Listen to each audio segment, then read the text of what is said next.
के साबिया के अजीज तलबा अस्सलाम वालेकुम वरहमतुल्लाहि वबरकातुहू।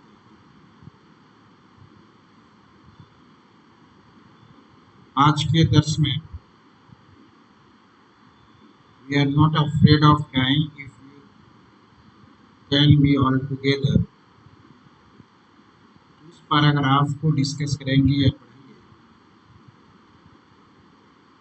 जिसमें अभी उनका डिसास्टर खत्म नहीं हुआ, बल्कि एक के बाद धीरे परेशानी आती जा रही है और जिस जजीरे पे वो पहुंचना चाह रहे थे, जहां उन्हें आराम मिल सकता था, वहां तक अभी पहुंचने में उन्हें दिक्कत थी। जब उनके बच्चे जोहन आस ने कहा था कि daddy are you going to die, अगर हम लोग तमाम साथ साथ हैं तो हमें मरने का कोई खौफ नहीं है। ये उनके लड़के जोहन ने कहा था, लेकिन उसकी बातों को सुन करके राइटर कोई जवाब नहीं दिया। कहते हैं I could not find no words with which to respond. जवाब देने के लिए मुझे कोई अल्फाज नहीं मिले। But I left the children's cabin determined to fight the sea with everything. लेकिन मैंने चिल्ड्रंस के रूम को या कमरे को छोड़ दिया, ये तय करके कि अपनी पूरी ताकत के मुताबिक, पूरी ताकत से हम इसका मुकाबला करेंगे। To protect the weakened starboard side, I decided to view to with the undamaged port hull facing the oncoming waves, using an improvised sea anchor of heavy nylon rope and 2 liters plastic barrel of paraffin and 222-liter plastic barrels of paraffin। कहते हैं कि to protect the weakened starboard side, जहाज था वो जहाज का एक हिस्सा, एक साइड ज़्यादा डैमेज हो चुका था। तो कहते हैं जो हिस्सा डैमेज हो चुका था, कमज़ोर हो चुका था जहाज का, उस कमज़ोर तरीन जहाज के हिस्से की हिफाजत के लिए आई डिसाइडेड टू हीव, मैंने जहाज की रफ्तार को कम करने का फैसला किया। हीव मतलब रिड्यूस द स्पीड, रफ्तार को कम करने का फैसला किया। रफ्तार कम करने का तरीका क्या होगा? तो तरीका क्या कहते हैं, विद द अनडैमेज्ड पोर्ट हल of facing the oncoming waves. जो लहरें आ रही थी, उन लहरों के सामने जहाज के सही पार्ट का, जहाज का जो सही हिस्सा था उसका सामना करा दिया। तो आने वाले लहरों के सामने जहाज के सही हिस्से को आगे करके and using an improvised sea anchor of heavy nylon rope and 222-liter plastic barrels of paraffin, और एक मजबूत नायलॉन का रस्सी और 2 पैराफिन का मतलब तेल होता है, खासतौर से जो किरोसिन तेल होता है, किरोसिन तेल को पैराफिन कह सकते हैं। तो पैराफिन के 2 प्लास्टिक के बैरल, जो बड़े बड़े डब्बे थे, इनका इस्तेमाल करके और हेवी बहुत मोटी नायलॉन का रस्सी का एक देसी सी एंकर का इस्तेमाल करके हमने जहाज के स्पीड को कम करने की कोशिश की। इम्प्रोवाइज मतलब गैर मुतवक्का तौर से या खुद से बनाया हुआ। तो चूंकि सारा कुछ बर्बाद हो चुका था, जो उनका एंकर वगैरह था, एंकर के तौर पे किसको इस्तेमाल किया उन्होंने? हेवी नायलॉन रोप, एक मोटी नायलॉन की रस्सी और 2 किरोसिन तेल के 2 22 लीटर के प्लास्टिक का डब्बे को एक एंकर के तौर पे इस्तेमाल करके हमने जहाज की रफ्तार को कम करने की कोशिश की। That evening, उस शाम को, Mary and I sat together holding hands. रात को या शाम को मैरी और मैं, मैरी उनकी बीवी है, मैरी और मैं दोनों हाथ पकड़ के एक दूसरे को बैठ गए। As the motion of ship brought more and more water in through the broken planks, plank मतलब तख्त लकड़ी, और जैसे जैसे जहाज आगे बढ़ रहा था उसी तेज गति से या उसी रफ्तार से टूटे हुए तख्त या टूटी हुई लकड़ी से पानी भी अंदर आ रहा। We both felt the end was very near. हम दोनों ने अब ये महसूस कर लिए कि अब हम लोग अपनी जिंदगी के आखिरी मरहले में हैं, अब मौत बिल्कुल करीब है। लेकिन किस्मत ने साथ दिया इनका। But way walker road out the storm, लेकिन वे वाकर जिनका जहाज का नाम है उस तूफान से गुजर गया।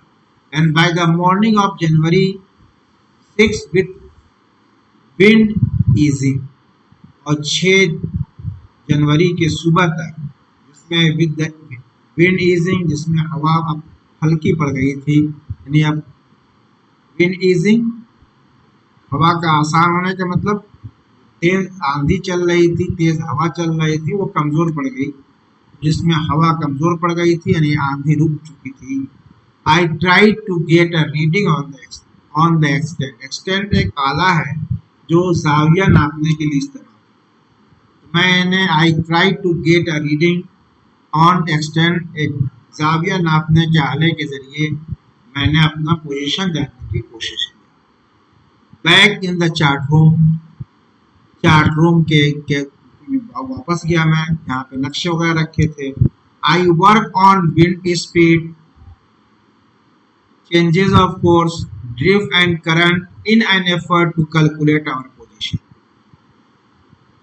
वर्क ऑन मैंने डिटरमाइन तय किया, जांचा परखा। आई वर्क ऑन विंड स्पीड, मैंने हवा की रफ्तार को चेक किया। चेंजेस ऑफ कोर्स, बदलते वक्त या बदलते हालात का जायजा लिया। ड्रिफ्ट एंड करंट, जहाज की रफ्तार का पता किया। In an effort to calculate our position, इस कोशिश में कि हम अपनी पोजीशन का पता कर सकें कि हम इस वक्त कहाँ पे पहुंचे।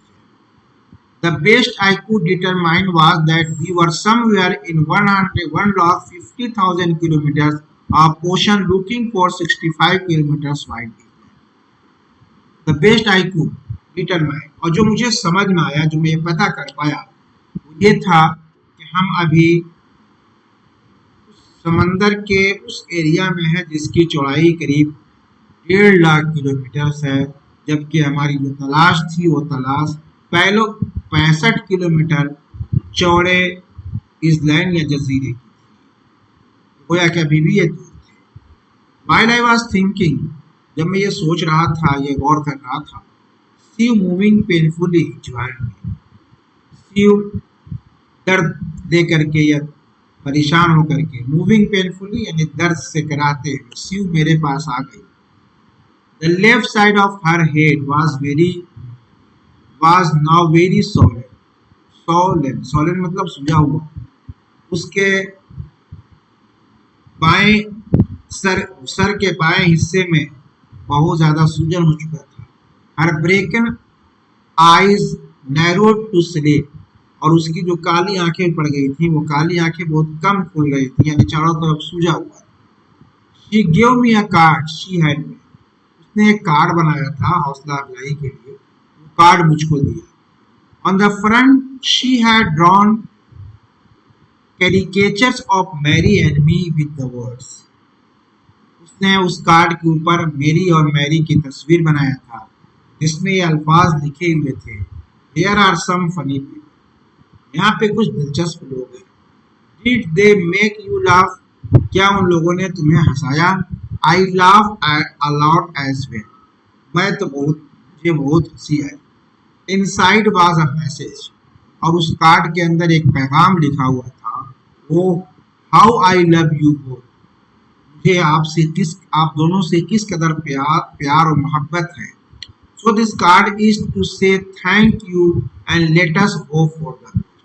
तो इस कार्ड के जरिए हम आप लोगों का शुक्रिया अदा करते हैं, and let us hope for the best, और हम बेहतर से बेहतर की उम्मीद रखते हैं।